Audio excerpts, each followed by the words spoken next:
I told the most dangerous man in Chicago to get to the back of the line. The left boot had been leaking since Monday.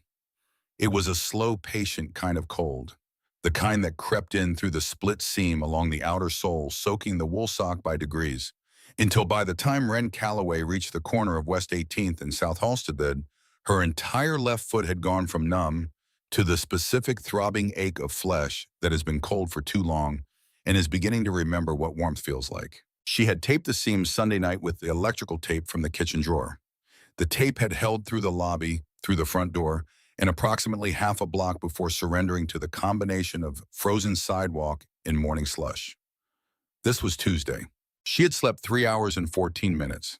She knew the exact number because she had stared at the ceiling from 2:47 until the alarm fired at 6, lying under 2 blankets, and the winter coat she had pulled off the hook by the door because the radiator in Unit 4B of her building on South Sangamon had stopped producing heat sometime around Thursday of the previous week. The landlord, a man named Pruitt, who communicated exclusively through ignored voicemails, had not responded to 4 messages, 2 emails, or the handwritten note she had slid under his office door on the ground floor. The apartment had been 51 degrees when she left it this morning. Her name was Wren Calloway. She was 29 years old.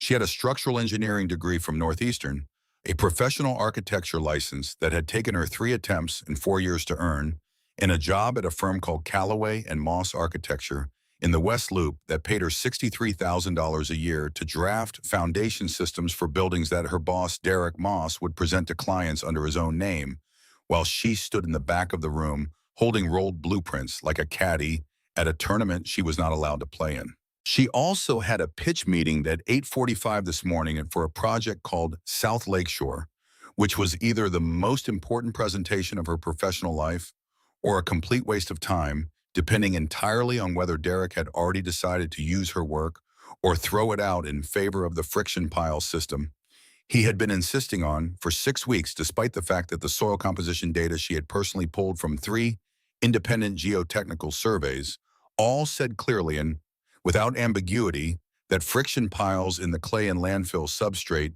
of the South Lakeshore site would fail within 5 to 7 years of full load occupation. She had written a 14-page report explaining this in language that was, she felt, quite accessible for a non-engineer.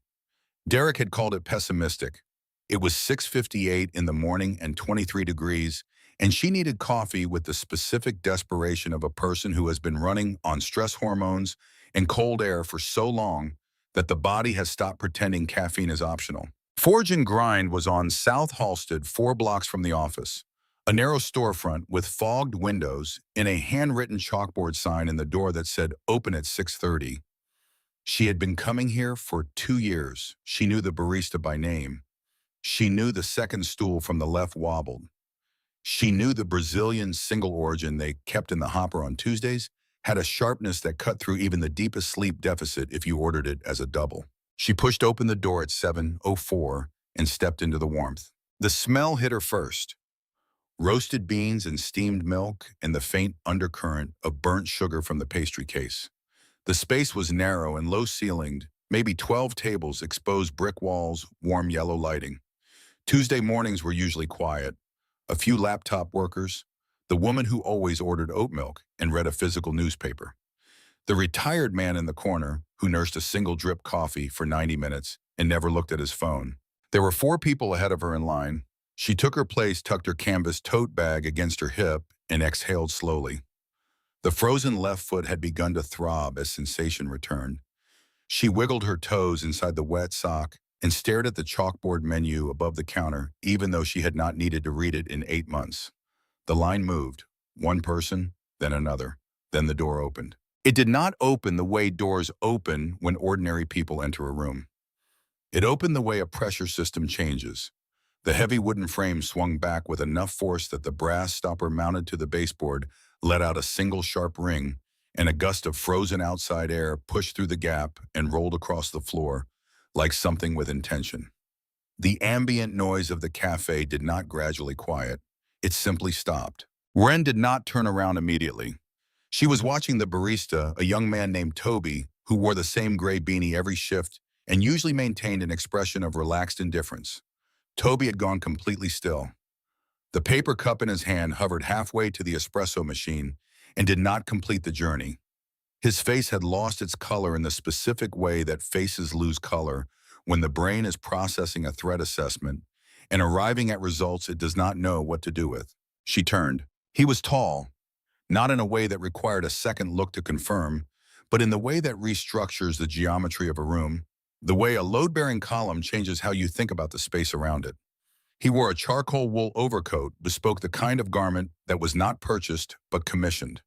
His jaw carried dark stubble that was not the result of inattention, but of a man who had long ago stopped caring what his appearance communicated because the communication happened before he entered a room. His eyes were the color of deep water in winter, flat, cold, containing no particular warmth or interest in anything they were currently surveying. Two men came in behind him. They wore dark suits and stood with their hands positioned loosely at their sides in the specific resting position of people who have trained themselves to be ready without appearing ready.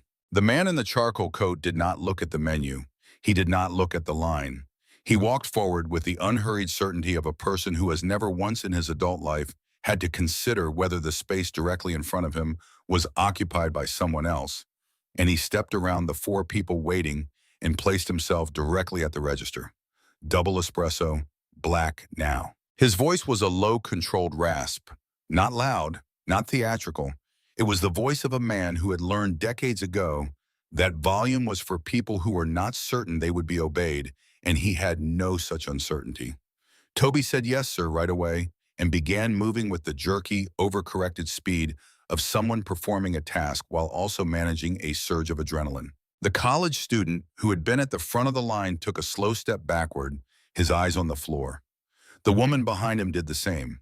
Everyone in the room had undergone a quiet physical contraction, shoulders drawing in chins, dropping bodies, making themselves smaller in the unconscious, mammalian way that happens when something apex enters the environment. Ren became aware that she was the only person in the room who had not moved. She was not brave. She had not made any conscious decision about bravery. What she was in that specific moment was 31 hours without adequate sleep, medicated with nothing but half a stale granola bar eaten at her desk. The previous night, standing in a wet boot in a building she had walked 4 blocks through 23-degree air to reach with a critical pitch meeting in 41 minutes, and a line she had been standing in for 3 of those minutes that had just been unilaterally dissolved by a man in an expensive coat who appeared to operate on the assumption that inconvenience was something that happened to other people. She stepped out of line. She said, "Excuse me." Her voice came out rough and unpolished, scraped from a throat that had not been properly hydrated since yesterday morning, and it cracked slightly on the second syllable. The 2 men in suits turned toward her with synchronized precision. Their eyes were flat and assessing. The man at the counter did not move. He stood with his back to her, one gloved hand resting on the counter, and he did not react. She said it again. "Hey," I said, "excuse me." He turned his head. The movement was slow, deliberate. When his eyes found hers, there was a moment, a brief and specific interval, where her nervous system sent her a very clear and biologically urgent message about what category of entity she was currently addressing, and her heart rate made a sudden, unscheduled adjustment in response. She held his gaze. He looked at her the way a person looks at something unexpected on a train platform. Not angry, not interested, mildly inconvenienced by the existence of a variable he had not anticipated. "Are you speaking to me?" he said. "Yes," she said. "The line ends back there. By the pastry case. We have all been waiting. Get to the back." The silence that followed was of a quality she had never personally generated before. It was not the silence of an empty room. It was the silence of a room full of people who had stopped breathing. One of the men behind her, the larger one, took a step forward. His hand moved to the lapel of his jacket. The man at the counter raised 2 fingers, a gesture so small and so completely controlled that it might have meant nothing at all, except that the large man stopped moving instantly and stepped back without a word. The man in the charcoal coat turned his body fully toward her. She became aware of several things simultaneously: that her hands were shaking, which she tucked into her crossed arms so they would be less visible; that her pulse was hitting her ribcage with a force that felt disproportionate to the situation; that the woman who had been standing behind her in line was now approximately 8 feet further back than she had been 30 seconds ago.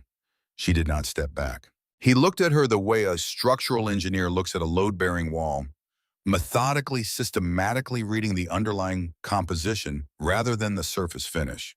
He took in the wet hair coming loose from its pin, the circles under her eyes dark enough to look painted on, the canvas tote bag with the fraying strap, the left boot that had in the warmth of the cafe begun to make a faint squelching sound with each slight shift of her weight. "I have somewhere to be," he said. His voice had dropped in register, which made it quieter and somehow more present. "So do I," she said. "So does everyone else here. Your time is not worth more than theirs because your coat costs more than their rent.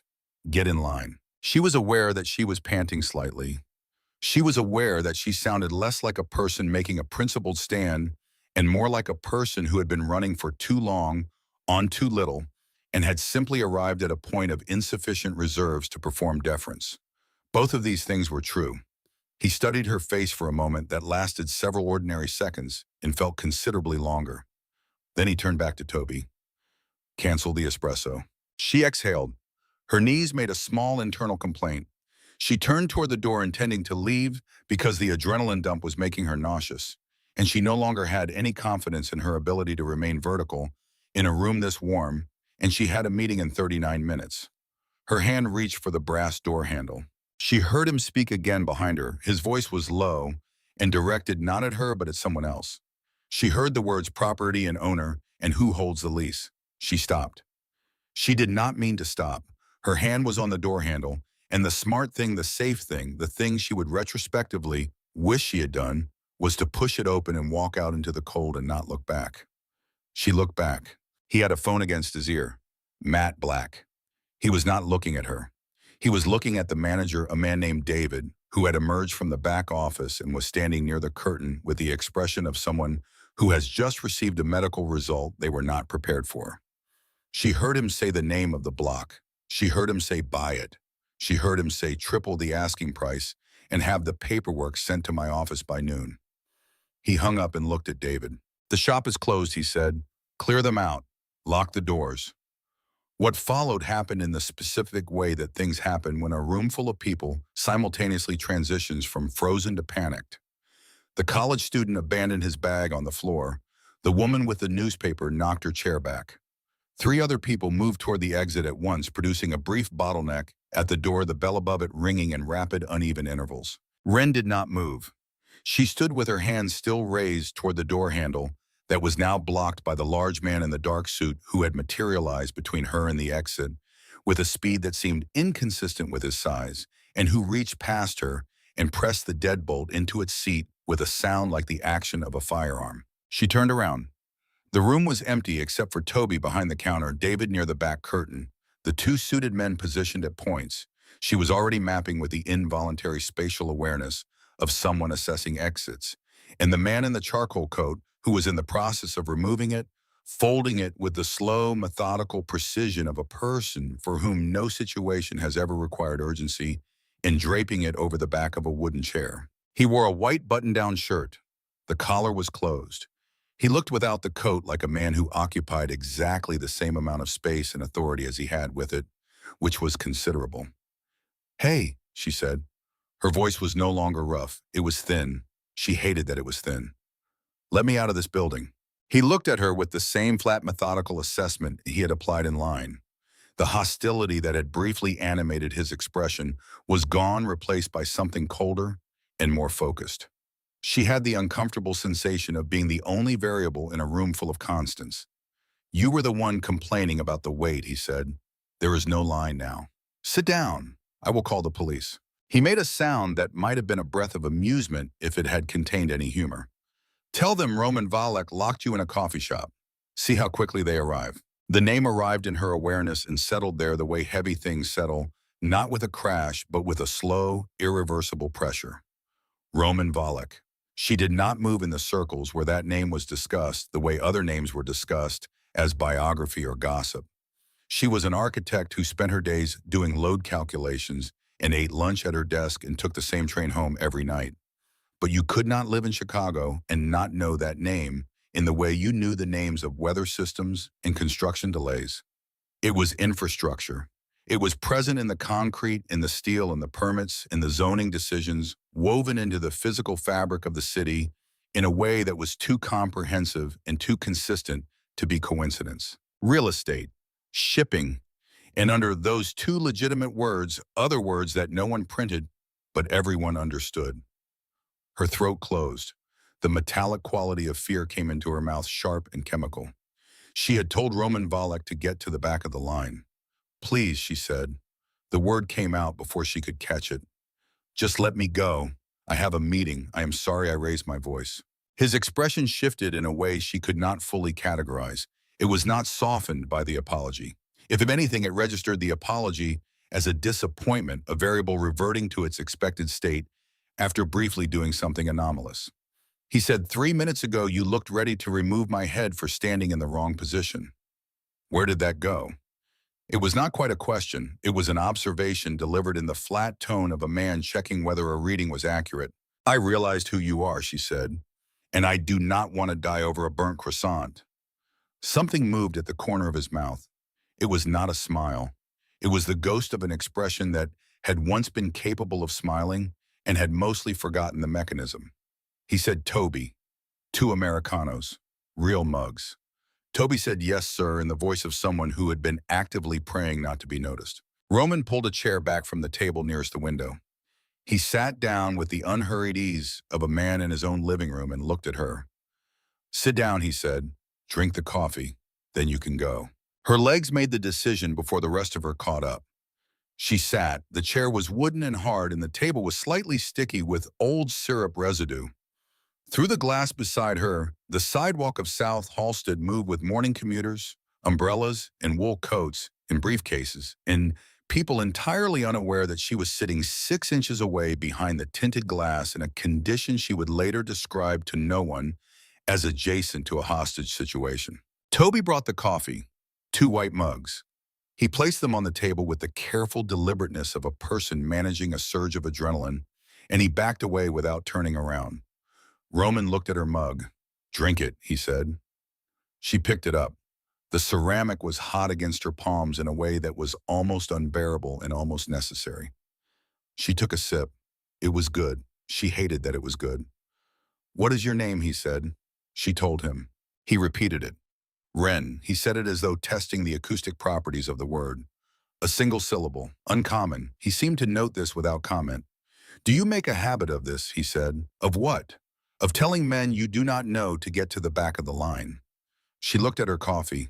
I make a habit of pointing out when someone is acting like the rules do not apply to them. The rules do not apply to me. He said it without inflection. It was not a boast. It was delivered with the same tone one used to state a compass, direction, or a boiling point. A factual description of conditions as they existed. Clearly, she said. She heard herself say it and had a brief internal conversation about whether there was any version of her current situation that was improved by continuing to antagonize this man, and concluded there was not, and also concluded that she was running at such a deficit that her normal filtering mechanisms were simply not operational. He watched her with the still, patient attention of a person who is used to waiting. He had not touched his own coffee. Tell me about the meeting, he said. She blinked. The one at 8:45, he said. The one you are going to be late for. She stared at him. How do you know about a meeting at 8:45? You said it when you were standing in line. He paused. I listen, Ren. Most people do not, which makes those who do considerably more useful. She looked at him across the small table.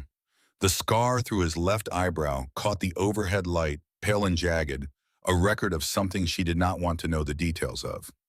His eyes had not changed their quality, still flat and assessing, but there was something underneath the flatness now, a kind of focused attention that was not comfortable to be on the receiving end of. She thought about lying. She looked at the man across from her and made the calculation that he would know, and that knowing she had lied would be worse than the truth, which was merely humiliating rather than dangerous. South Lakeshore Development, she said. Mixed commercial and residential 6 city blocks on the lakefront. The client is meeting with us at 8:45, and my boss has been trying for 6 weeks to pitch a foundation system that is going to fail in under a decade. He did not react immediately. He lifted his coffee cup. He took one slow, careful sip and set it back on the saucer. The substrate, he said, South Lakeshore, clay and reclaimed fill from the old rail yards. She looked at him. The soil composition reports put the bedrock at 88 to 94 feet across the site, she said, 88 on the north end deeper toward the south. He nodded once. A friction pile system in that material runs out of bearing capacity inside the first decade under full residential load. The lateral pressure from seasonal freeze-thaw cycles alone will introduce measurable drift within 7 years. She put her coffee cup down. She said, "How do you know that?" He said nothing. He was watching her with an expression she could not decode. She said, "The bedrock depth, the specific lateral drift calculation. Those numbers are in a geotechnical survey that is not public record." He said nothing. She felt something cold move through her that had nothing to do with the temperature. She said, "What do you actually know about South Lakeshore?" He reached into the breast pocket of his folded coat and produced a fountain pen. He set it on the table between them. Then he pulled a paper napkin from the dispenser at the center of the table and placed it beside the pen. "Show me your solution," he said. She looked at the pen. It was heavy, matte black, perfectly balanced. She looked at the napkin. She looked at him. "I do not have my blueprints. I did not ask for your blueprints. Show me the concept." Her hand moved to the pen before the rest of her had agreed to this. She picked it up. The weight of it was significant, the metal cool and then warming against her fingers. She pulled the napkin toward her. She began to draw. She drew the shoreline first, the gentle curve of it, the retaining boundary. She sketched the cross-section of the substrate layers, the fill material, the clay formation below it, the transition zone, the bedrock at depth. She indicated the friction pile positions that Derek had proposed and sketched the load distribution pattern, showing how the lateral force generated by the full residential weight above would migrate through the clay under seasonal pressure, introducing the angular drift that would manifest first as hairline fractures in the curtain wall connections and eventually as structural misalignment in the upper floors. Then she drew her solution, deep-driven concrete piers. She sketched the diameter, the positioning pattern, the raft slab that would tie the pier heads together into a unified load distribution network. She marked the depth, 91 feet on the south elevation, 89 on the north, penetrating below the clay formation entirely and anchoring in competent bedrock. She noted the bearing capacity differential and the calculation for uniform settlement under design load. She drew all of this on a paper napkin in a coffee shop using a pen that did not belong to her in approximately 4 minutes. When she pushed it across the table, she felt oddly exposed, the way she always felt after producing work before she knew whether it would be understood or dismissed. He took the napkin. He held it with both hands. He looked at it with the kind of focused, silent attention that was different from casual inspection. He traced the load path with his eyes. He looked at the bearing depth annotation. He looked at the raft slab connection detail she had sketched in the lower right corner. He put it down on the table. He looked at her. "This is the only version of this building worth building," he said. Not quite a compliment, a technical verdict delivered with the confidence of someone who had made enough assessments to know what a correct answer looked like. "It does not matter," she said and heard the flatness in her own voice. "My boss is presenting his version at 8:45. If I am not there with his renders, I am fired. Then let him fire you." She felt the specific, indignant surge of someone being told to discard the consequences of their financial reality by a person who has never had to consider what those consequences actually feel like. "Easy," she said, for someone who just bought a building on a phone call. He looked at her for a moment. Then he reached into his breast pocket again. He produced a card. He slid it across the table face down, and she saw that the back had something handwritten on it in the same angular, precise script as the note on the napkin. He said, "Go to your meeting. Show them what you showed me." She turned the card over. The front bore the name Roman Valek, and below it a single phone number and the address of the Valek Holdings Tower in the Loop. She turned it back over. On the back, in his handwriting, Hudson Yards submission, September 29th. "You were right about the lateral drift. They were wrong to reject it. The date was 6 weeks ago." She looked up. He had risen from the chair. He was lifting his coat from the back, shaking it once to settle the fabric, beginning to put it on. "September 29th, she said. "That was 6 weeks ago." He did not answer. She said the Hudson Yards report was an internal submission. It was rejected by the senior partners, and it was never filed with the city. It was never made public. How did you read it? He buttoned the second button of the coat. He looked at her with the flat, composed expression of a man who has said what he intended to say and does not consider the remaining questions to be his problem. She stood up. She said, "Roman." He stopped. She was not sure whether it was the name or the tone. He looked at her. She said, "How long have you been watching my work?" He said, "Long enough to know that your boss has been putting his name on your foundations for 3 years." The cafe was very quiet. Toby had found something to look at on the far wall. The only sound was the hiss of the idle espresso machine and the distant noise of the morning street. Roman walked to the large man at the door. One exchange of words she could not hear. The bolt turned.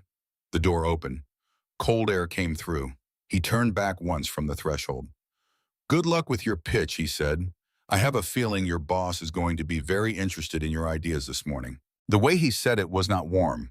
It was the sound of a man who already knew the outcome of an event that had not yet occurred. She stood in the warmth of the emptied cafe and listened to the heavy wooden doors swing shut behind him and did not move for several seconds. She looked down at the card in her hand. She turned it over. Back. Over again. Then she picked up the napkin with her drawing on it from the table. She folded it once and put it in the pocket of her tote bag. She put the card in her coat pocket and walked to the door that the large man had left unlocked on his way out. The meeting at Callaway and Moss was unlike any meeting she had ever sat in. Derek Moss was standing at the head of the conference table when she walked in 8 minutes late, but he was not doing the thing she had prepared herself for, which was yelling. He was standing with his shoulders forward and his face carrying the gray, clammy look of a man whose blood pressure had recently had an experience it was still processing. Sitting to his right was Senator Harold Briggs. Sitting at the far end of the table was a large man in a dark suit with a shoulder holster visible over his shirt. He was looking at one of Derek's project portfolios with the expression of someone reviewing a document they have already decided they do not respect. The large man looked up when she entered. He looked at her coat. He gave a brief, almost imperceptible nod. His name was Stellan, and she did not know that yet, but she would.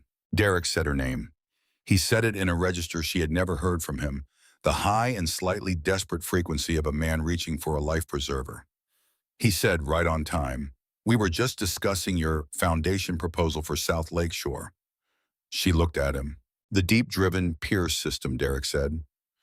"Your design, your analysis, absolutely the correct approach in retrospect. She should have the details, shouldn't you?" He looked at her with an expression that was doing several things at once, none of them comfortable. She reached into her tote bag. Her hand found the folded napkin. She pulled it out. She walked to the whiteboard. "The bedrock," she said, "is between 88 and 94 feet across the site, depending on the elevation. Here is how we reach it." The meeting lasted 11 minutes. Senator Briggs signed the amended budget authorization and left without making eye contact with anyone. Stellan stood, adjusted his jacket, and walked out without speaking. The heavy glass door swung shut. Derek collapsed into a chair. He put his face in his hands. She stood by the whiteboard with a dry erase marker still in her fingers and looked at the drawing she had produced and felt something she did not immediately have a name for. Not triumph, something quieter and more structural. The feeling of load being distributed correctly. Derek said from behind his hands, "What did you do?" She said, "I got a coffee." He was quiet for a moment. Then he lowered his hands and looked at her, and there was something in his face that was not quite the expression she expected from a man who had just had his professional agency removed at Velocity. He said he bought the firm this morning. A shell company I have never heard of bought out Webb's shares and then made me an offer I could not refuse. If I did not sign, they were going to open an investigation into the Hudson project. He looked at the table. "I am out, Wren. I am packing my office. The firm is yours." She said, "I am a junior architect." He said, "You were a junior architect." He stood up. He walked to the door. He stopped with his hand on the frame and looked back at her, at the coat on her shoulders, at the napkin she was still holding. He said, "Men like Roman Valek do not build things, Wren. They own things, and they break whatever they cannot own." He walked out. The conference room was empty. The whiteboard behind her showed the cross-section of a foundation system that was going to be the correct choice for the site. The napkin in her hand had her drawing on it slightly crumpled the ink from the heavy fountain pen, sharp and dark in the low morning light. She folded the napkin and put it back in her pocket. She walked out of the building. The air on the street was still 23 degrees. Her left boot still squelched. She took the train home. The apartment hit her with a wall of dry, steady heat the moment she opened the door. She stood in the threshold for a moment, her hands still on the key, processing the fact that in her apartment, which had been 51 degrees this morning, there was now warmth. The old peeling radiator under the window was gone. In its place was a cast iron unit, matte black, low-profile, radiating heat in a deep and even way that filled the room from the floor up. The wall behind it had been freshly plastered, the paint still faintly chemical smelling. The work was clean, professional. She set her bag down. She walked into the kitchen. On the laminate counter, centered with a precision that read, as deliberate, was a manila envelope with a wax seal. She broke it open. Deed of transfer. Her name, paid in full, property taxes prepaid for 10 years. She read the outright address on the document. It was her building, her address, her unit. At the bottom of the envelope was a card, heavy stock, simple embossed crest at the top. One line handwritten in the same angular script she already recognized. The foundation must be stable before we build. And below it, 2 letters, RV. She set the card down on the counter. She went to her kitchen table and sat down and opened her laptop. She typed in the project name, Hudson Yards. Then she typed the name of the shell company that had acquired the project after her submission had been rejected in September. She followed the registration trail through the public filings. The parent company appeared after 3 minutes of searching. Valak Capital Holdings, LLC. She sat very still. Roman Valak had not merely read her rejected submission.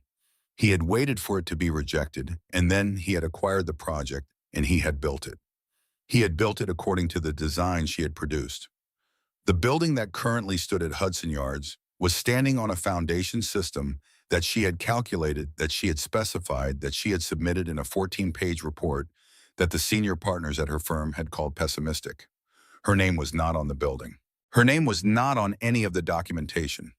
He had known about her work for 6 weeks before they stood in the same coffee shop on the same Tuesday morning in November. He had known about her for 6 weeks and he had said nothing, and he had come into that cafe and walked past that line as though the outcome of the next 40 minutes was already determined, as though the variables had already been assessed and the load path already calculated. She looked at the card on the counter. She looked at the coat still on her shoulders. She had not taken it off. She had been wearing it for 4 hours. It was warm and it was too large, and it smelled faintly of something dark and precise vetiver and cold air, and something underneath that she did not want to spend additional time identifying. She looked at the deed of transfer with her name on it. She thought he did not make investments without knowing exactly what he was buying. She thought the foundation must be stable before we build. She sat in the kitchen of her apartment, that was now her apartment, wearing the coat of a man she did not know, holding documentation of a transaction she had not agreed to, looking at a wall that had been professionally replastered between 6 in the morning and 6 in the evening of the same Tuesday, and she understood with the cold clarity of someone reading a load calculation and arriving at an answer that is structurally correct but inconvenient, that the man who had bought her building and her firm and who had been studying her work for 6 weeks had not done any of it to be generous. He had done it because he had already decided she was load-bearing, and she had not yet decided what she was going to do about that. She did not sleep. The radiator ticked through the night in a steady metallic rhythm that should have been soothing and was not. The apartment was warm for the first time in 5 days, and her body did not know what to do with that information, so it stayed awake and processed it alongside everything else it was currently holding, which was considerable. At 2 in the morning, she was sitting on the kitchen floor with her back against the refrigerator and the deed of transfer spread across her knees and her laptop open beside her. At 3, she was at the table with the card in her hand, reading the handwriting again, as though repetition might change what it said. At 4:30, she closed the laptop and lay down on top of the covers in the warmth of the new radiator and stared at the ceiling until the gray November light began to show around the edges of the blinds. She left the apartment at 7:15. She did not take the train to the West Loop. She took the Blue Line to the financial district and walked 2 blocks through air that had dropped another degree overnight, her breath fogging in front of her, the repaired boot holding against the cold. The Volek Holdings Tower stood at the intersection of West Monroe and South Wacker, like something that had decided to be a building by force of will rather than design convention. Black glass, brutalist geometry, the kind of structure that did not attempt to be beautiful, because beauty was a consideration for entities that required approval. The morning sun caught the facade and was absorbed rather than reflected the tinted glass, pulling light inward and returning nothing. She pushed through the revolving door. The lobby was cold marble and aggressive silence. 2 men behind a desk of raw obsidian. No directory, no reception.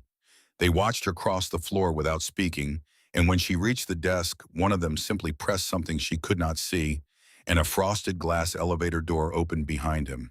They were expecting her. They were expecting. The elevator rose without her pressing a button. Her ears popped on the way up. She watched her reflection in the polished steel doors, a woman in a man's charcoal overcoat, carrying a manila envelope. And she noted that she looked like someone who had prepared for a confrontation by failing to sleep and forgetting to eat, which was accurate. The doors opened onto 80 feet of herringbone hardwood, leading to a desk made of dark slate. Roman was leaning over a physical blueprint, a brass architectural compass, near his right hand, a fountain pen uncapped and moving along a measurement line. He wore a white button-down with the sleeves rolled to the forearm. The scar on his left wrist was visible in the morning light, pale and jagged, running from below the wrist toward the elbow in a line that was too long and too deliberate looking to have been accidental.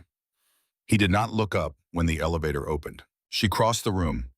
The sound of her boot on the hardwood was the only sound in the space, a rhythmic intrusion that bounced off the floor-to-ceiling windows and came back to her from multiple directions. She stopped at the edge of the slate desk. She placed the manila envelope down. It slid 2 inches and stopped against the brass compass with a small metallic sound. He capped his pen. He set it parallel to the edge of the blueprint. He looked up. "Take it back," she said. His expression did not change. She said, "The apartment, the deed, the firm, all of it. I did not ask for any of it. I did not agree to any of it, and I am not going to accept any of it. And you stole my design. Hudson Yards. You waited for my submission to be rejected, and then you acquired the project, and you built my foundation system, and you put your name on it. You have been reading my work for 6 weeks without my knowledge, and you engineered a situation in that cafe that you had already calculated the outcome of. And then you dismantled my boss and gave me a building and wrote me a note about foundations, as though that explains any of it." He looked at her for a moment. "Sit down," he said. "I do not want to sit down." He stood up. The motion was fluid and without urgency. He came around the edge of the desk and stopped several feet from her, and she held her position because she had made a decision in the elevator that she was going to hold her position regardless of what her nervous system recommended, and her nervous system was currently recommending retreat. He said, "Hudson Yards, your senior partners rejected your submission because accepting it would have required them to admit that their own structural approach for the past decade had been inadequate. It was not a technical decision. It was a political one. I acquired the project and I built your design because it was the correct design, and because leaving a correct solution unbuilt because of someone else's ego is a waste, I do not tolerate." She said, "My name is not on that building." He said, "No." She said, "That is my work." He said, "Yes." The flatness of the confirmation was more infuriating than any deflection would have been. It did not deny or justify. It simply agreed and offered nothing further, as though the fact that her work had been used without her name was a condition to be noted rather than contested. She said, "Why are you telling me this now?" He said, "Because you were standing in my office at 7:40 in the morning in my coat, and because the answer to your question requires honesty, and because I have found that honesty is more efficient than the alternative." She waited. He said, "South Lakeshore is not the only project I need a structural architect for. It is the first one. I have 7 development sites in Chicago, 3 in Milwaukee, and 2 in Indianapolis. Every one of them has a foundation problem that the architects currently assigned to them are not competent to solve. I have been looking for someone who is, and I have been looking for someone who is also not already owned by any of the entities I do business with, because a technical witness who can be traced back to my organizations is not useful. She heard the word witness and felt something specific happen in her chest. A tightening, a focusing. She said, technical witness. He said, sit down, Ren. This time she sat, not because he told her to, but because her legs had registered the implications of that word and decided that standing was no longer a priority. He sat across from her in the chair on the other side of a low table near the windows. The floor-to-ceiling glass behind him showed the Chicago skyline under a flat gray November sky. He looked perfectly at ease in front of it, the way a person looks at ease in front of a landscape they have looked at long enough to stop seeing it as extraordinary. He said, do you know the name Marcus Thorne? She did not. He said, Union Local 414. He has run it for 11 years. He controls the steel supply for approximately 70% of commercial construction in the greater Chicago area. He controls it through the union, but the union is the public face. The actual mechanism is supply chain. He decides which projects receive structural steel on schedule and which ones experience delays, and the price of receiving steel on schedule is compliance with his terms, which include using his preferred subcontractors, accepting his preferred material, specifications, and not asking questions about where the cost savings are coming from. She said cost savings. He said Thorne has been substituting specification-grade structural steel with lower-grade material on selected projects for 7 years. The substitution is done at the mill level before the steel arrives on site. The documentation shows the correct grade. The material that arrives is not. She was quiet. He reached into the drawer of the side table near his chair and withdrew a manila folder. He placed it on the low table between them and opened it. Inside was a series of documents, photographs, material testing reports, an incident report from the Chicago Fire Department dated March of the previous year, a building permit for a project called Meridian Cross South Side, a 12-story mixed-use development that had been in the framing stage when the 6th floor collapsed during tying operations on a Tuesday morning in late March. 3 workers had died. The official investigation had concluded equipment failure. She looked at the structural drawings in the folder. She looked at the foundation specification. She looked at the framing plan for the 6th floor. She said, this is Derek's foundation system. He said Derek Moss designed what Thorne told him to design. Derek has been working for Thorne for 5 years. Not knowingly, not entirely. Thorne uses intermediaries pressure financial arrangements that are structured to look like normal business relationships until you trace them back far enough. Derek needed work after the firm lost 3 clients in 2019. Thorne provided introductions. By the time Derek understood the shape of what he was inside of, he was inside of it too far to leave without consequences. She looked at the incident report. 3 names, ages 31, 44, and 58. She closed the folder. She said, the 6th floor collapsed because of the steel substitution.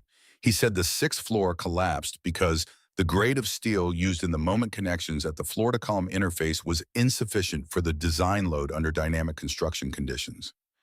Yes, she said. And Thorne knew this was a risk when he made the substitution. He said Thorne has been making this substitution on a rotating basis across different projects for 7 years. He understands the risk. He manages it through statistical probability. Most buildings do not fail during construction. The ones that do, he ensures the investigation is directed toward equipment failure. She said he bribed the investigators. Roman did not answer.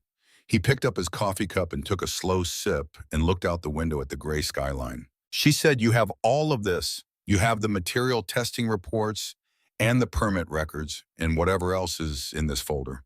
Why do you need me? He set the cup down. He said the material testing reports were obtained through means that are not legally admissible and cannot be traced back to their source without exposing the source. The permit records are public, but they are not self-interpreting. They require someone with structural engineering expertise to explain to a review board or a grand jury what the documents mean, what the deviations indicate, and what their consequences were. That explanation needs to come from someone whose credentials are unimpeachable, whose professional history contains no financial relationship with me or with any entity I am connected to, and whose analysis will therefore carry independent evidentiary weight. She heard herself say, you need a clean witness. He said, I need the only kind of witness that matters. She looked at him. She said, you have been planning this for how long? He said, I began reviewing structural engineers in Chicago 14 months ago. I identified 11 candidates with the relevant technical expertise. I eliminated 9 of them over the following 8 months based on financial entanglements, professional affiliations, or relationships with entities connected to Thorne's network. The 2 remaining candidates were you and a senior engineer at a firm in Wicker Park who accepted a consulting contract with one of Thorne's subsidiary companies in June of this year. She said that left me. He said that left you. She sat with this for a moment. The skyline behind him was the same. The room was the same. The man across from her was the same. Everything was the same and also entirely different, the way a building looks different once you know what is holding it up. She said, you engineered a meeting. He said, I identified your patterns. You take the same route to the office on Tuesdays. You stop at Forge and Grind. You arrive between 7 and 7:15. I had been in Chicago for a previous matter for 3 days. It was not difficult to arrange to be in the same place at the same time. She said in the line, he said, I needed to know whether you were the kind of person who held a position under pressure. The Hudson Yards submission told me you were technically correct. It did not tell me whether you would maintain a position when maintaining it was uncomfortable. I needed to know that before I made the offer. She stood up. She stood up slowly because her legs felt like they were made of something denser than usual, and she walked to the window and stood with her hands at her sides and looked at the city. She said, I am not your instrument. He said, no. She said, you cannot plan a human being like a foundation layout. You cannot do load calculations on a person and then position them where the bearing capacity is highest and expect them to simply perform the structural function you have assigned to them. He said, I know. She turned around. He was watching her from the chair. His expression was the same controlled flatness it always was, but there was something underneath it that she had seen once briefly in the cafe when she had drawn on the napkin, and he had looked at the drawing for those 30 seconds of complete silence. Something that was not flatness. She said, and Hudson Yards, if I agree to this, if I provide the technical analysis you need for the Thorne investigation, what happens to Hudson Yards? He said the building credit is amended in the public filing. Your name goes on the foundation documentation retroactively as the originating structural engineer of record. She looked at him. He said it should have been there from the beginning. I corrected an error. She said, you corrected an error that you created. He said, yes. She picked up her tote bag. She said, I need to think about this. He said, I know. She walked toward the elevator. She pressed the call button. She waited. Behind her, she heard him say, Ren. She turned. He said, the co-ownership clause for South Lakeshore is already in the development agreement. It was added the day after we met. It does not require your signature to be valid. It is there regardless of what you decide. She stared at him. He said, I told you. I listen. I make decisions based on what I hear. The elevator opened. She got in. The doors closed. She looked at her reflection in the polished steel and noted that she appeared to be a person who had just been told that a decision about her professional future had been made on her behalf the day after a conversation that had lasted 40 minutes in a lock-in coffee shop, and that her name was already on a development agreement for a project she had not yet agreed to, and that the man who had done this appeared to regard this as a reasonable and straightforward communication of intent. She took the blue line home. She sat in her kitchen with the folder he had given her, which she had taken without consciously deciding to, and she opened it again. She read the Meridian Cross incident report 4 times. She read the material testing data twice. She looked at the foundation specification for Meridian Cross and then pulled up the South Lakeshore specification on her laptop and placed them side by side. They were not identical, but the methodology was the same. The cost reduction logic was the same. The decision to use friction piles and clay substrate was made by the same reasoning with the same financial motivations signed off by the same parties. 3 workers at Meridian Cross, March of last year. She closed her laptop. She did not open it again that evening. She made tea. She sat by the new radiator and let the heat work on the persistent cold in her left foot, and she thought about what load-bearing meant in structural terms and in others. She was still thinking about it when her phone rang the next morning at 7:42. She did not recognize the number. She answered it. The voice on the other end was not Roman's. It was a man she did not know speaking in the precise clipped tone of someone delivering a message they had been given word for word. He identified himself as a representative of Chicago Building Authority Administrative Affairs. He informed her that a complaint had been filed against her professional license.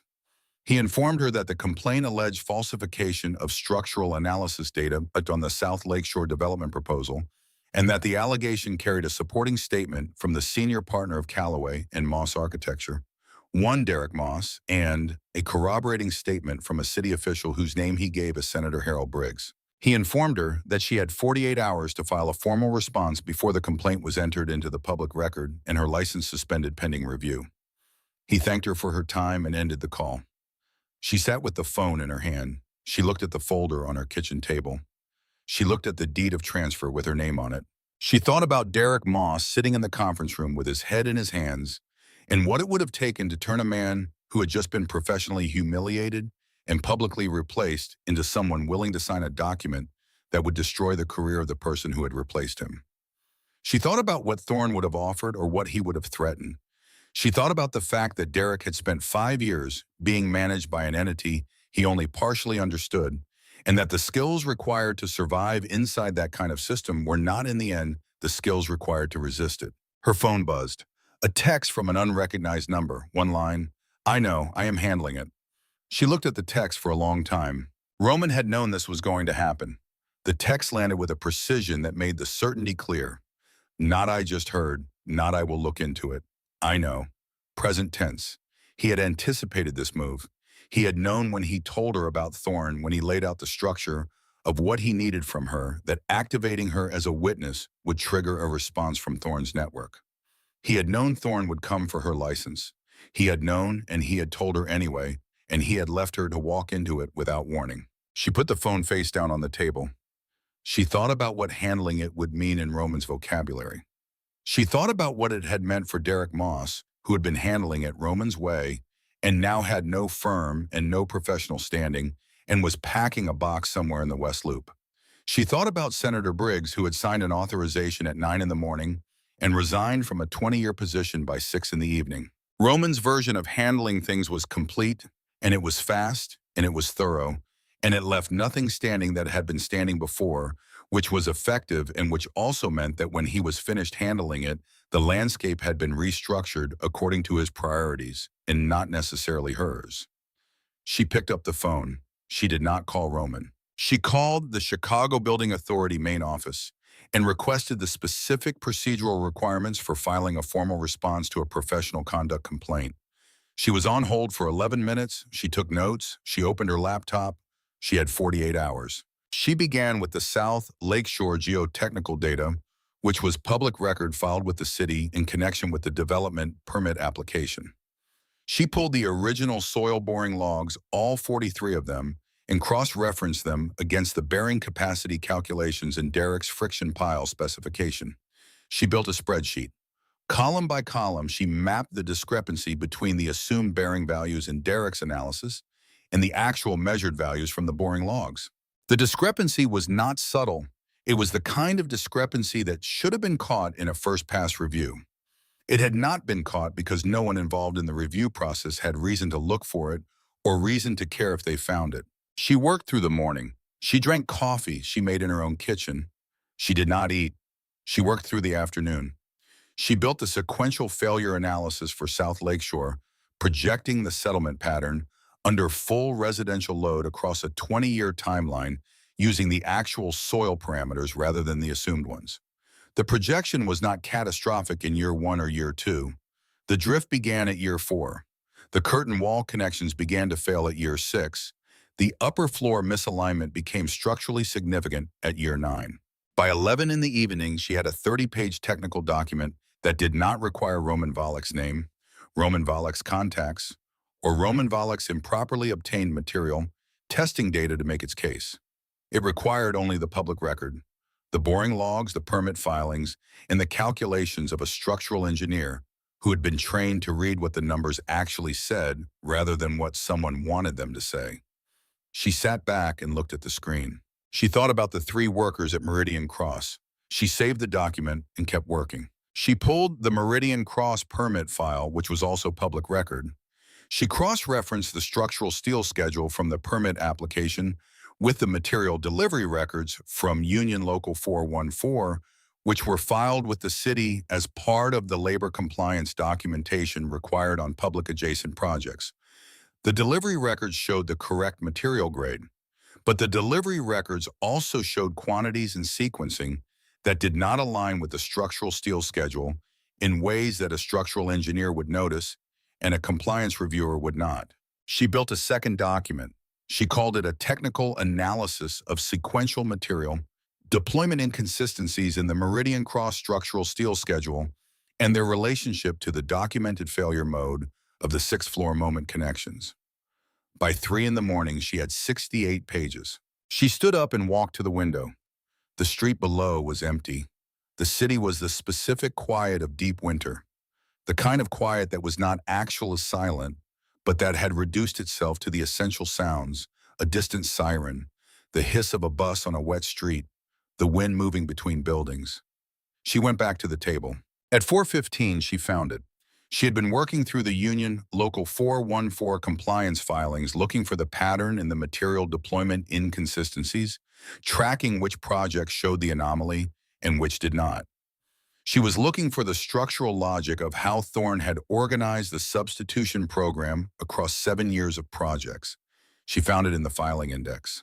Listed as a co-signatory on 14 separate material compliance certifications spanning 6 years was the name of the inspecting engineer of record. The same name on 14 certifications. The certifications covered the projects where the delivery record inconsistencies were most pronounced. The name was not Derek Moss. She sat very still. The name on the certifications was the senior engineer at the firm in Wicker Park, the engineer Roman had told her about. The second candidate on his list, the one who had been eliminated from consideration in June when he accepted a consulting contract with one of Thorne's subsidiary companies. He had not merely accepted a contract. He had been certifying Thorne's material substitutions for 6 years. She understood in that moment the full architecture of what she was looking at. Not a single criminal act, but a system. A layered, redundant, self-reinforcing system in which every node of potential accountability had been either purchased or positioned or discredited in advance. Derek as the face, the Wicker Park engineer as the technical certifier, Senator Briggs as the political cover. And underneath all of it, Marcus Thorne, who had not walked through a construction site in years, but who had over 11 years made himself so structurally integral to the supply chain of an entire city's building industry that removing him would require someone to know exactly where the load paths were and be willing to do the work of mapping them completely. She sat until 5 in the morning. Then she kept working. By 7:15, she had 94 pages. At 7:30, her phone buzzed. Another text from Roman's number. "Do not file anything yet. I am sending a lawyer." She looked at the text. She typed back, "I am not using your lawyer." 3 seconds. Then Ren. She put the phone face down. She worked for 3 more hours. When she was done, she had 140 pages of technical analysis, every source cited, every calculation shown, every data point traceable to a public filing. She had built it the way she built foundations, from the bottom up, from the bedrock. She saved it 4 times in 4 different locations.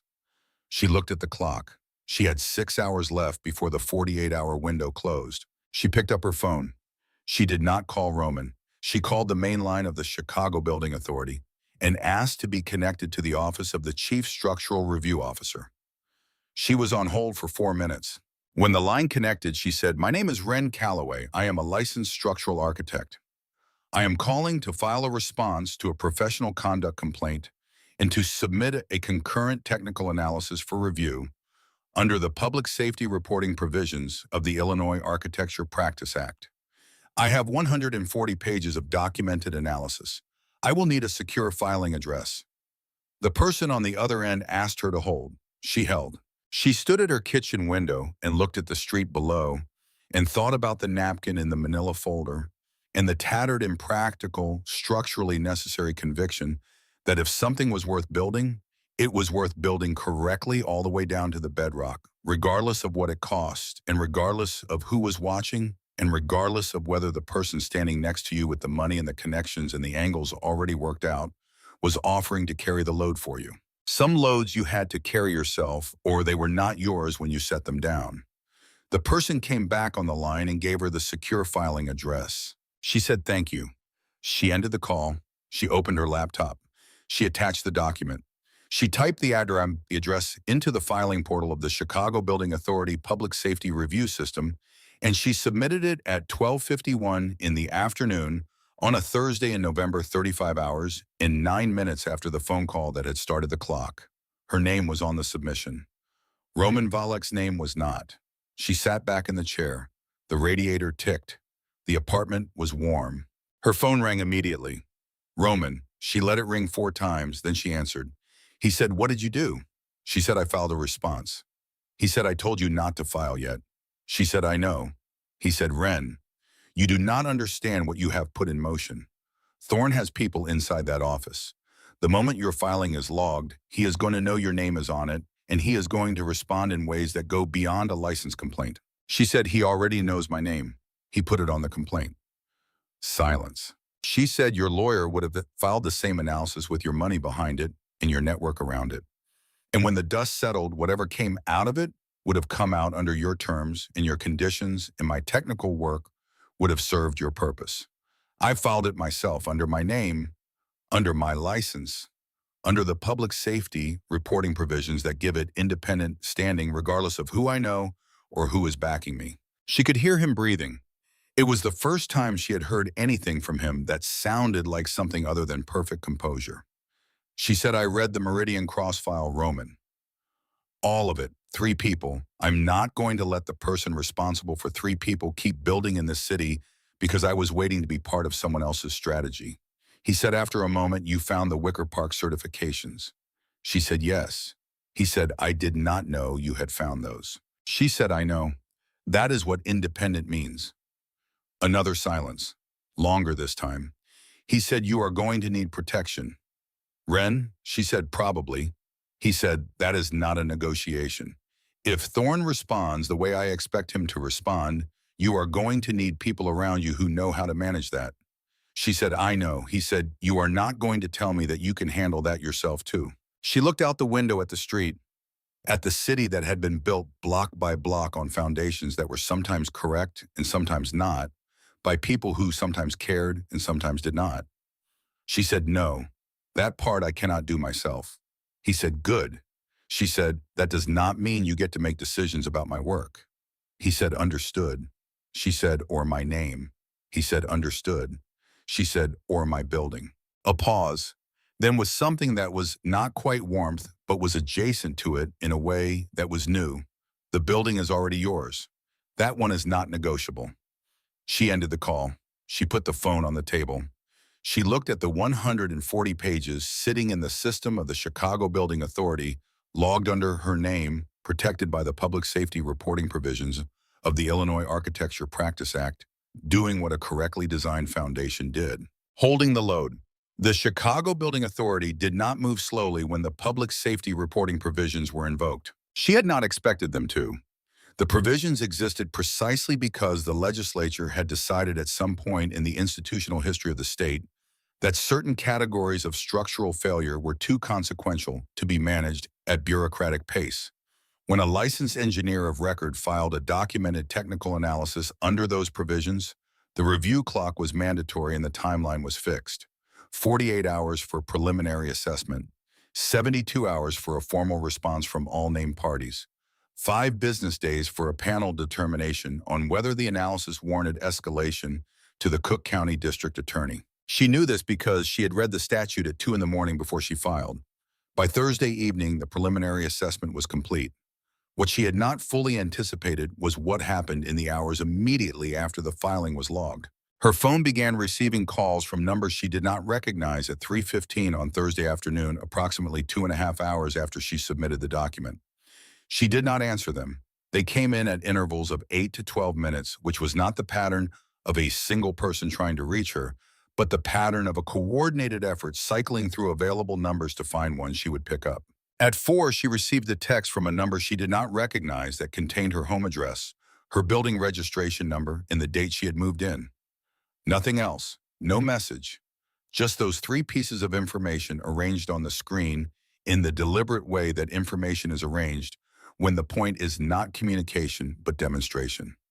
At 4:07, she texted Roman, "They have my address." His response came in 11 seconds. "I know, Stellan is outside." She went to the window. On the street below, a black car was parked at the curb 2 buildings down. She could not see the occupant clearly, but the car had not been there when she looked an hour ago, and it did not have the quality of a parked car whose driver had stepped away. It had the quality of a car that was exactly where it intended to be. She stepped back from the window. She made coffee. She sat at the kitchen table with a copy of her filing open on her laptop, and she read it again from the beginning, not looking for errors because there were no errors, but doing what she did with structural drawings when she was waiting, running the load paths, checking the connections, confirming that what she had built would hold what she had asked it to hold. It would hold. At 6:15 on Thursday evening, Derek Moss called her. She almost did not answer. She looked at his name on the screen for 3 full rings and then answered because she thought about a man who had spent 5 years inside something he did not fully understand and who was now standing outside of it with nowhere particular to go. And she found that she did not have the capacity to add his call to the pile of things she was refusing. He said, "I got a call from the building authority this afternoon. They want a formal statement from Moss about the South Lakeshore Foundation specification, about the decision-making process, about who directed what." She said, "What are you going to tell them?" He said, "The truth." He paused. "I know that is probably not what you expected me to say." She said, "It is not." He said, "I have been talking to a lawyer since this morning, not Roman Valek's lawyer, my own. She told me that if I provide a full voluntary statement before the investigation formally opens, the exposure is significantly different than if I wait to be subpoenaed." She said, "Voluntary cooperation at this stage is the only version of this situation that does not end with me losing my license permanently." Ren said nothing. He said, "I know that I put my name on your work for 3 years. I know that I signed the complaint against your license. I know what I did with Thorne, and I know what I knew and what I chose not to look at. I am not asking you to think well of me. I am telling you that I am going to tell the building authority what they need to know because 3 people died at Meridian Cross. And I could see when I looked at that site after the collapse that the framing had not been built to the specification I had approved. I could see it and I did not say anything, and I have been not saying anything for 14 months. The line was quiet. She said, "Derek." He said, "Yes." She said, "Call the building authority tonight. Do not wait until tomorrow. Ask for the investigator assigned to the Callaway response filing and ask to give a voluntary statement tonight. Tonight, not tomorrow." He said, "All right." She said, "And call a structural engineer to review the remaining Meridian Cross documentation before you speak to them. Someone independent. Ask them to walk you through what the material testing data means so that when you describe what you saw at the site, you can describe it in terms that match the technical record." He said, "All right." He paused again.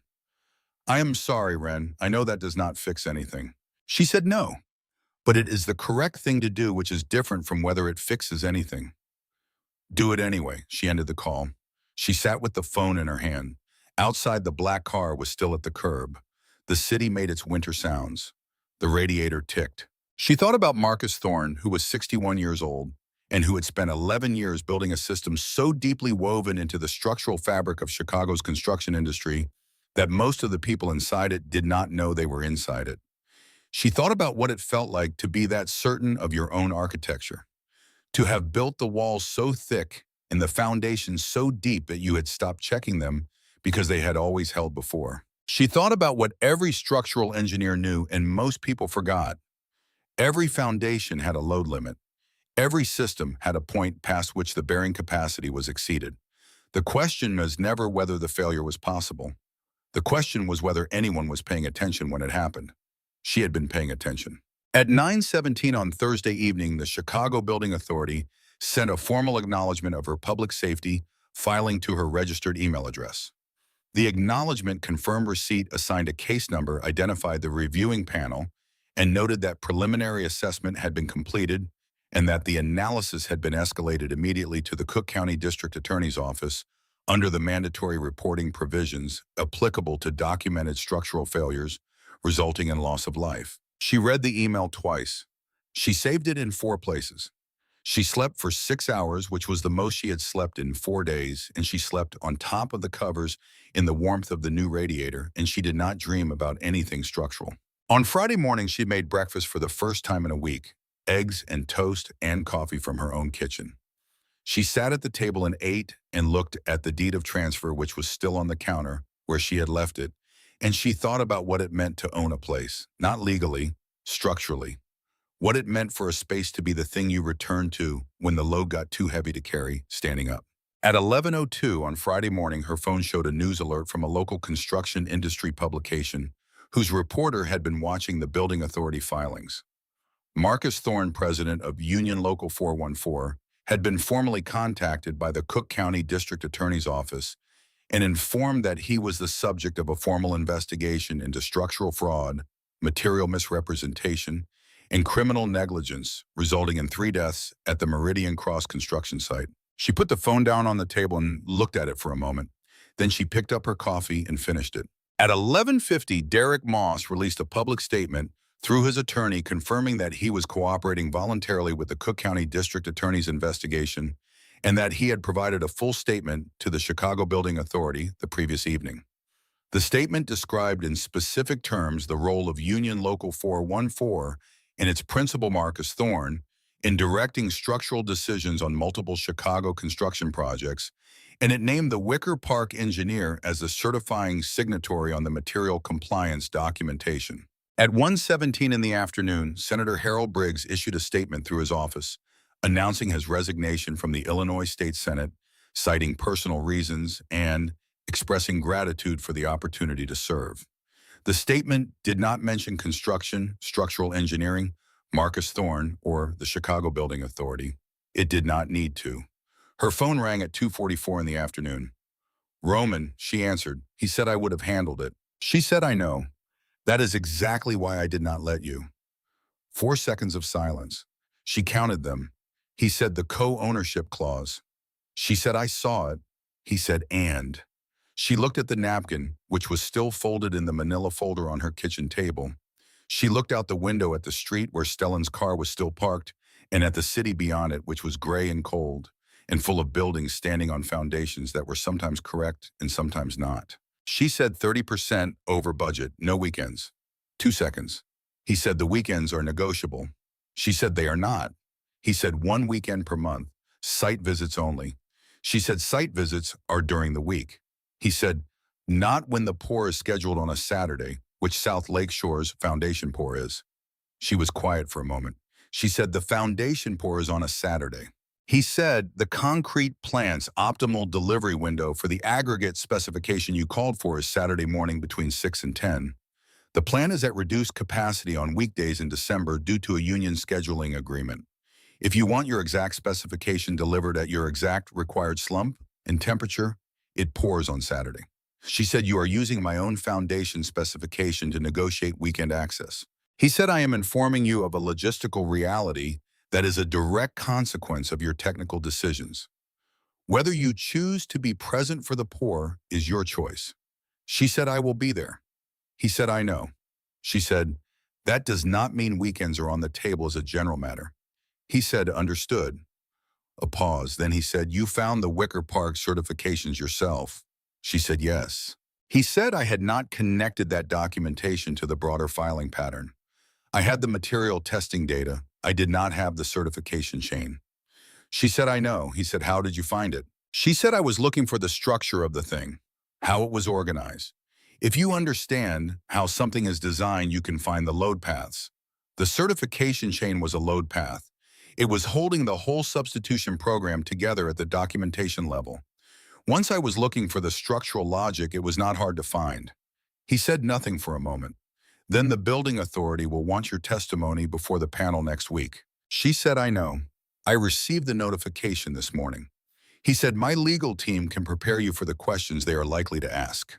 She said, I do not need preparation for questions about my own analysis. I wrote it. He said no, but the panel will ask questions that are not purely technical. They will ask about your professional relationship with Callaway and Moss. They will ask how you obtain certain documents. They will ask about your living situation and whether you have received anything of value from any party with an interest in the investigation. You should be prepared for those questions. She sat with this. She said, "You mean the apartment?" He said, "I mean the deed of transfer currently registered in your name for a property whose previous owner has a documented financial relationship with two entities in Thorne's network." She said, "You bought it from someone connected to Thorne." He said, "Most real estate in Southside Chicago involves at some distance entities connected to Thorne's network. The previous owner of your building is 2 steps removed. It is not a problem if it is disclosed properly and the timeline is documented accurately." She said, "It looks like you gave me an asset to secure my cooperation." He said, "It looks like that if you read it that way. It looks like a man who heard someone describe a broken radiator and a landlord who did not answer his phone and who resolved both problems in the same morning. He resolved a number of other problems if you read it the other way." She said, "Which way is true?" He said, "Both are true. That is what honesty looks like when the situation is complicated." She said, "I am going to disclose the deed to the panel." He said, "I assumed you would." She said, "And I am going to explain the timeline and the context and let them determine whether it is relevant." He said, "That is the correct approach." She said, "If it becomes a problem, it becomes a problem. I am not going to hide it to protect the filing." He said, "I know." She said, "Even if hiding it would be easier." He said, "Ren, I know.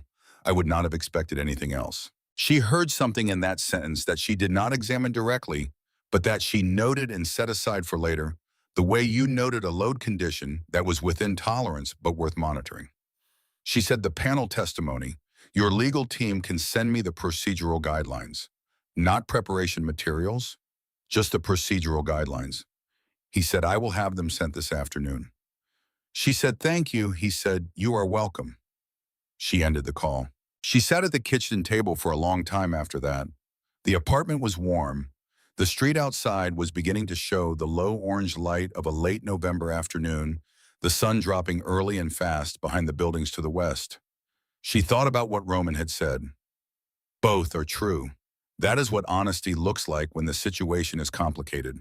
She had spent 4 days inside a situation that was complicated, and what she had found working through it one load path at a time was that complicated situations had the same underlying structure as simple ones. You found the bedrock. You calculated the load. You drove the pier to the correct depth. The complication was not in the structure.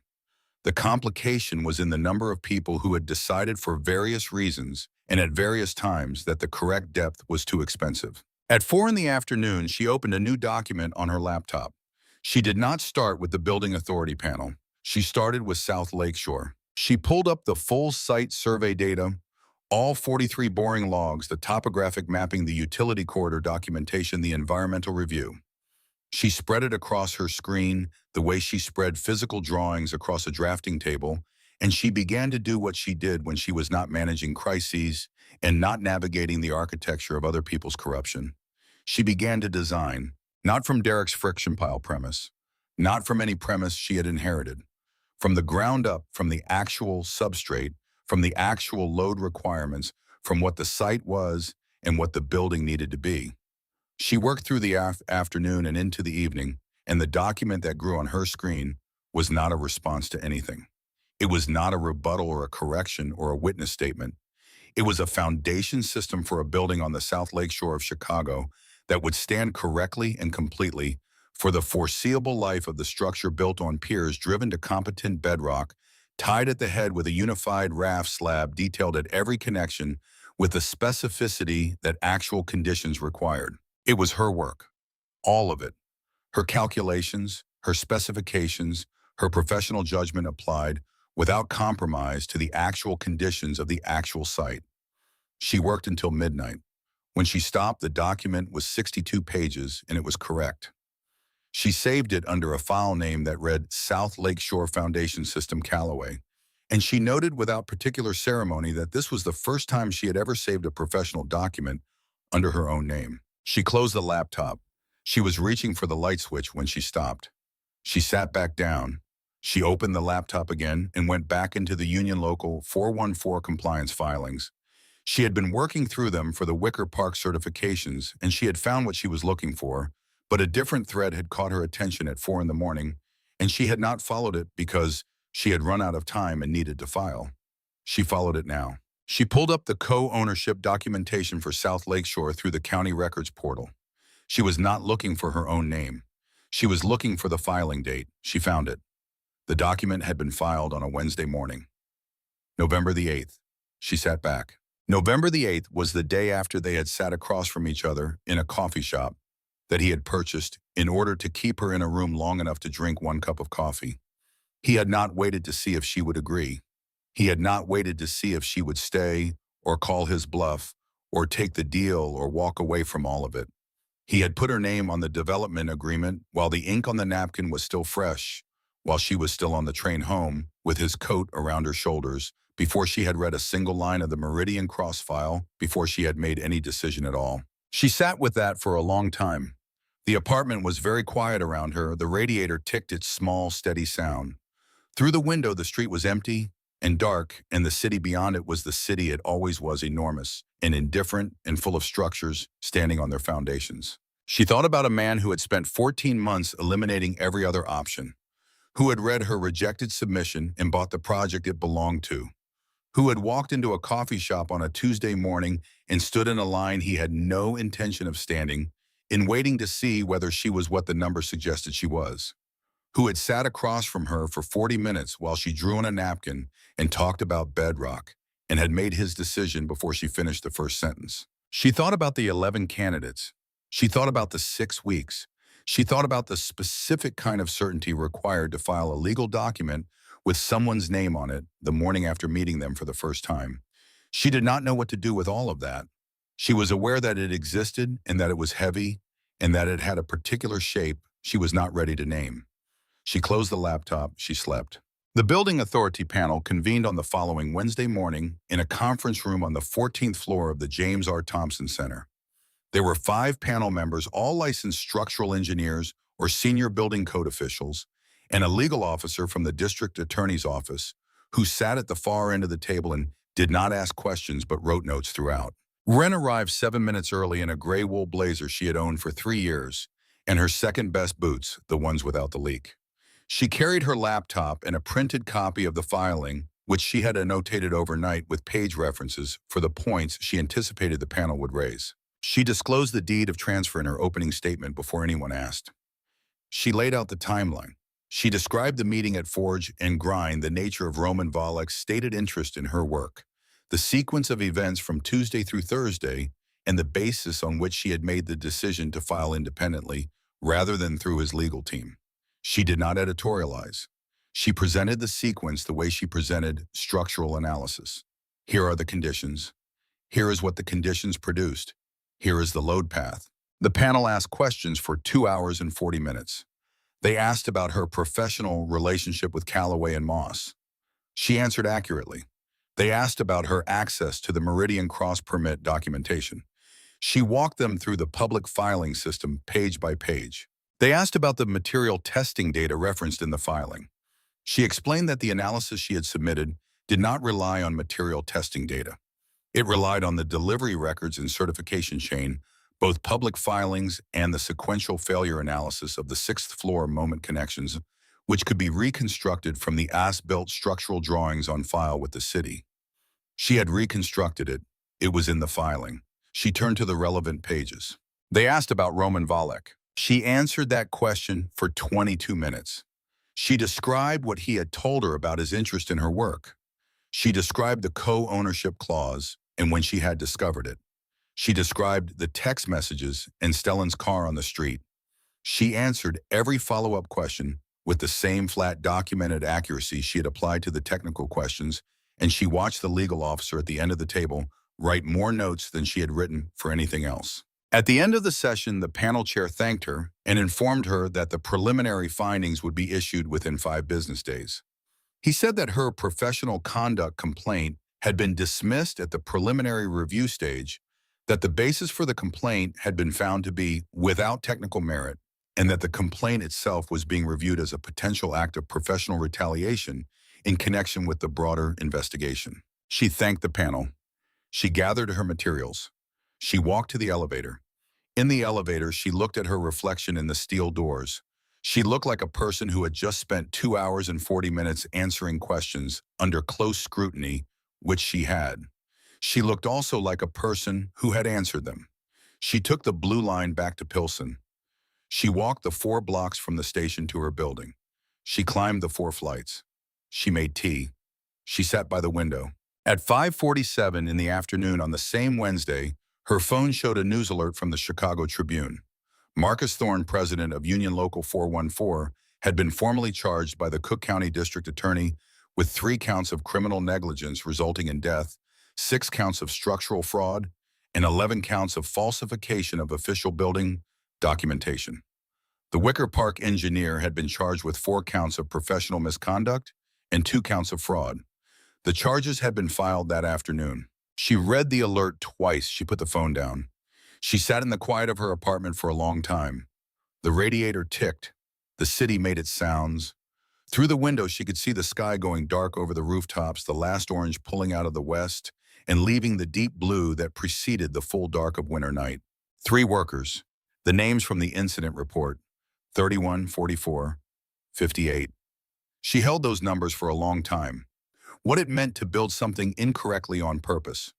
To know the correct depth and choose the cheaper number and keep choosing it for 7 years across dozens of projects while a city full of people slept in those buildings and stood on those foundations and trusted the way people trust the ground beneath them, that someone somewhere had done it right. Someone had finally done it right. That mattered. She needed it to matter before she could put it down. She was still sitting there when her phone rang. Roman. She answered. He said nothing immediately. She heard the ambient sound of height, the particular quality of quiet that existed in spaces far above street level. She said, "I heard about the charges." He said, "Yes." She said, "The panel dismissed the complaint against my license." He said, "I know." She said, "I disclosed the deed of transfer." The legal officer from the DA's office was there. He said, "I know. My attorney was briefed this afternoon." She said, "Is that a problem for you?"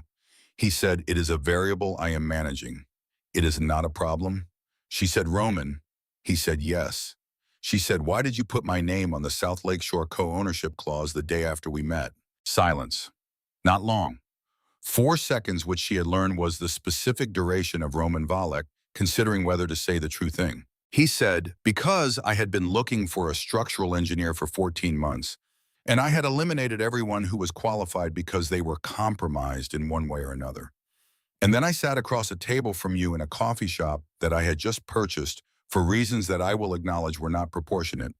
And you took my pen and drew a foundation system on a paper napkin that was more technically correct than anything I had seen produced in Chicago in 3 years. And you did it in 4 minutes while running on 3 hours of sleep in a coat that did not fit you, without asking for anything, without performing for anyone, because the problem was interesting to you and you could not help solving it." She did not say anything. He said, "I put your name on the document because the document needed to be accurate. That building needed to be built on a correct foundation. The correct foundation was your work. The document should reflect what is true." She said, "You could have asked me first." He said, "Yes, I could have. That was an error in judgment." "I am aware of it," she said, "an error in judgment." He said, "I make them. Infrequently." She heard something in his voice that she had not heard before in their conversations. Not warmth exactly, something more structural than warmth. The quality of a load-bearing element, acknowledging that it was in fact load-bearing and that this was not a weakness, but a description. She said, "The foundation pour is Saturday at 6. He said, "Yes." She said, "I will be there." He said, "I know." She said, "That is not a concession on weekends as a general matter." He said, "Understood." She said, "It is a pour. Pours require oversight." He said, "They do." She said, "I will bring my own coffee." A pause. Then in a tone that contained something she decided to call almost dry forge and grind, "Opens at 6:30. She said, "I am aware of that." She ended the call. She sat for a while longer. Then she got up and went to the kitchen table and picked up the manila folder and opened it. She unfolded the napkin from its plastic sleeve and looked at it. Her drawing in Roman's ink on a paper napkin from a coffee shop on South Halsted. The shoreline curve. The substrate layers. The piers at depth. The raft slab tying it together. Smudged slightly at the lower right corner where the napkin had been folded against itself. She looked at it for a long time. Then she folded it carefully and put it back in the sleeve and set it on the counter where she kept things she was not going to lose. She opened her laptop. She opened the South Lakeshore Foundation System document, 62 pages saved under her name, and she began to review it from page 1. Not because it needed revision, because in 6 days there would be a concrete pour at the corner of South Lakeshore Drive and East 35th Street, and the aggregate specification she had called for was precise, and the temperature window was narrow, and the slump tolerance was tight, and the bearing depth on the south elevation was 91 feet, and the north elevation was 89, and every single number in that document needed to be exactly right, because the building that would stand on this foundation would stand on it for 100 years, and the people who lived in it and worked in it would trust it, the way people trust the ground, which was the only way trust of that kind worked. She worked through the evening. She worked with the specific quality of attention that she brought to problems that mattered, thorough and unhurried and entirely her own. The city moved around her outside the window. The radiator ticked. The apartment was warm. On Saturday morning, she woke at 5:15. She dressed in her work layers, the thermal base, the heavy flannel, the insulated vest. She laced up her boots, both of them, the left one resealed with proper waterproof adhesive she had bought at the hardware store on Thursday. She pulled on her own coat, navy wool, not charcoal, hers. She picked up her laptop bag and her thermos and her printed specifications, and she went downstairs and out into the dark of a December morning where the temperature was 19 degrees and the air was the specific dry cold of a city in deep winter, the kind of cold that had no water in it, just depth. She walked. The site was 6 blocks from the train station, a cleared lot behind a construction hoarding that stretched the full length of the block, the plywood printed with the project name and a rendering of what the building would eventually look like, which was not yet entirely accurate because the rendering had been produced before she had made her final adjustments to the upper floor structural system. She would correct that. The gate was open. She signed in with the site foreman, a man named Ray, who had been in structural concrete for 31 years and who looked at her specifications for approximately 45 seconds before nodding once in the way that experienced tradespeople nod when they are reading something that is technically correct. The first concrete truck arrived at 6:03. She was at the south elevation stake when it pulled in thermos in hand spec sheet, in her other hand watching the slump tests that Ray's crew was running on the first load. The slump was within tolerance. The temperature reading was within tolerance. The aggregate distribution looked correct. She watched the first pour begin. The concrete moved down the chute and into the formwork for the first pier. Flowing the way correctly specified, concrete flowed with the right viscosity, the right consistency, filling the form from the bottom without segregation. She watched it reach the reinforcing cage and envelop the bars correctly. She made a note on her spec sheet. She heard footsteps on the frozen ground behind her. She did not need to turn around to know who it was. The particular quality of that footfall, even on a frozen construction fill, was by now a sound she recognized with the same automatic certainty with which she recognized the sound of a load calculation resolving correctly. Roman stopped beside her. He wore a dark coat and no hard hat, which she noted and did not comment on, and he was holding 2 coffee cups from Forge and Grind, which opened at 6:30, and was therefore, she calculated, running a pickup order he had placed before she had arrived on site. He held one out. She looked at it. She looked at her own thermos. She took the cup. He looked at the pour. She looked at the pour. The second truck pulled in. Ray called the slump reading. Correct. Temperature reading. Correct. Roman said south elevation first. She said the load differential is higher on the south end. I want the south piers fully cured before we load the raft slab above them. He said, how long? She said 7 days minimum, 10 preferred. December temperature affects the cure rate. I am not signing off on the raft pour until I have core samples from the south piers at day 7. He said the schedule has the raft pour at day 8. She said then the schedule has a problem. He was quiet for a moment. He said day 10. She said day 10. They stood in the cold and watched the concrete fill the first form. The pour was clean and correct. The reinforcing cage was holding position. The formwork was true.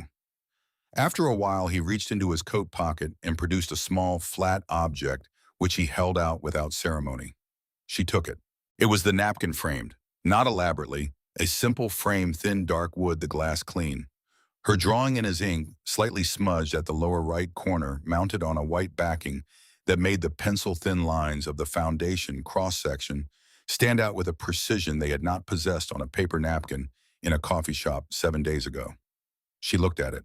She stood on frozen construction fill, in a coat that was hers, holding a framed napkin drawing in one hand and a cup of coffee in the other, and she thought about the Tuesday morning that had started all of this. The wet boot, the 3 hours of sleep, the man who had walked past a line as though lines were a condition that applied to other people. She had not been brave that morning. She had been empty enough that there was no room left for the particular kind of fear that makes people step back and look at the floor. That emptiness had cost her almost nothing and had changed everything. And she was not sure what the lesson in that was, except that sometimes the load-bearing moment does not announce itself as one until you are already standing in it, and the only thing that matters is whether you hold. She had held. She looked at the first pier form, which was now filled to the correct depth, which was 91 feet below the grade she was standing on, anchored in bedrock that had been there before the city was a city and would be there after it was something else entirely. She said 30% over budget. He said worth every dollar. She said no weekends. He said, after 2 seconds, with the particular quality she had decided to call almost, the pour does not count. She looked at the frame in her hand. She looked at the site. She looked at the gray December sky beginning to show its first pale light above the buildings to the east. She said no, the pour does not count. The third truck pulled in. Ray called the slump. Correct, the pour continued. The city woke up around them, slow and cold, and full of buildings standing on their foundations, some correct and some not. And on a cleared lot on the south lake shore of Chicago, in the specific cold of a December morning, the first of 91-foot concrete piers began to cure.